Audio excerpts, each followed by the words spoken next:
നമസ്കാരം. സഹ്യ ന്യൂസിലേക്ക് സ്വാഗതം. കഴിഞ്ഞ ഏപ്രിൽ 2-ാം വാരത്തിൽ ആലപ്പുഴ ജില്ലയിൽ കുട്ടനാടൻ മേഖലയിലെ ചെറുതന, എടത്വ പഞ്ചായത്തുകളിലായിരുന്നു കേരളത്തിൽ ഈ വർഷം ആദ്യമായി പക്ഷിപ്പനി സ്ഥിരീകരിച്ചത്. 2 മാസം പിന്നിടുമ്പോൾ ആലപ്പുഴയിലെ തന്നെ കൂടുതൽ മേഖലകളിലേക്കും പത്തനംതിട്ട, കോട്ടയം എന്നീ 2 ജില്ലകളിലേക്കും രോഗവ്യാപനമുണ്ടായി.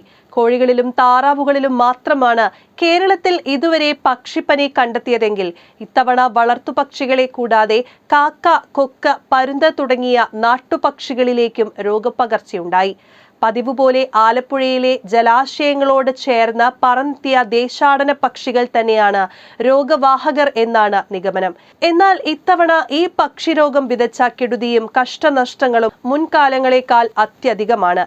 സാധാരണയായി ഡിസംബർ, ജനുവരി മാസങ്ങളിലാണ് പക്ഷിപ്പനി ആലപ്പുഴയിൽ പ്രത്യക്ഷപ്പെട്ടിരുന്നതെങ്കിൽ ഈ വർഷം ഏപ്രിൽ, മെയ് മാസങ്ങളിലെ വേനൽക്കാലത്താണ് പക്ഷിപ്പനി എത്തിയത്.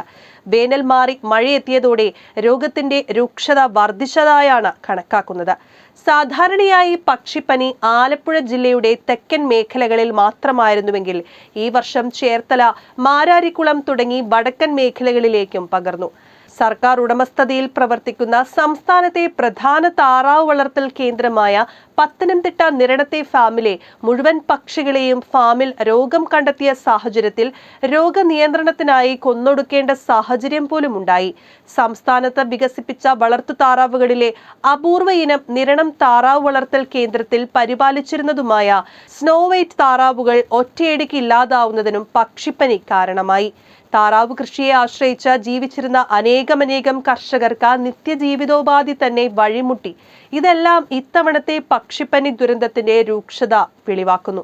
മനുഷ്യരിൽ രോഗബാധയേറ്റാൽ 50% വരെ മരണസാധ്യതയുള്ള H5N1 ഗണത്തിൽപ്പെട്ട വൈറസുകളാണ് ഇപ്പോൾ കേരളത്തിൽ പക്ഷിപ്പനിക്ക് കാരണമായത് എന്നും വേഗത്തിലുള്ള രോഗനിയന്ത്രണ പ്രവർത്തനങ്ങൾ എത്രത്തോളം പ്രധാനമാണെന്നത് ഓർമ്മപ്പെടുത്തുന്നു. പക്ഷികളിലെ പ്ലേഗ് എന്ന അപരനാമത്തിൽ അറിയപ്പെടുന്ന പക്ഷിരോഗമാണ് ഏവിയൻ ഇൻഫ്ലുവൻസ അഥവാ പക്ഷിപ്പനി. ഓർത്തോമിക്സോ എന്ന വൈറൽ കുടുംബത്തിലെ ഏവിയൻ ഇൻഫ്ലുവൻസ എ വൈറസുകളാണ് പക്ഷിപ്പനിക്ക് കാരണമാകുന്നത്. News desk, Sahya news.